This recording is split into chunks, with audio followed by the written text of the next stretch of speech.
Spend a day exploring Portland, Oregon with me. The Airbnb we're staying at is so cozy and reminds me of Switzerland, and it's so warm and comforting and rustic. I spent the morning watching the sunrise and just breathing in the cold morning air that really just does something to me. It makes me feel ready for the day kind of thing. And then the family made some breakfast with the food our hosts kindly left for us, and then I banged out some homework before we drove into the city for church. The highways and parking situation was such a hassle. We survived, and after church I finally got to get my Dutch Bros, and I got a sugar-free Golden Eagle with soft top, and it was absolutely delicious. It was so good. It was divine, not too sweet, super rich and creamy, but so good. And then we went to look around Powell's bookstore, and I came away with a discounted used copy of They Both Die in the End, and I'm excited to read that. And then we went to this random food court by the Ritz-Carlton Hotel and got a whole spread of food.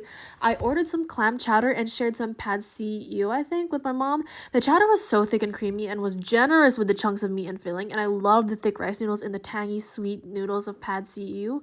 Walked along the river. It was such a pretty day because the sun was out, the autumn colors were showing, and the leaves were falling, and runners and walkers were milling about. Going to get some ube shaved ice for dessert, and then headed to Washington Park for the Japanese garden, only to find out it closed a half an hour ago. So we just walked. It was so nice with the trees and the leaves and the fresh air, and it just felt so good with golden hour. And then went to a ramen restaurant my mom's friend recommended. The food was okay, I think, but coming from Richmond, it's hard to match the food, but they nailed the rich and savory broths, and the chewy egg noodles tasted so fresh. And then we did the obligatory iconic Trader Joe's run for Canadians.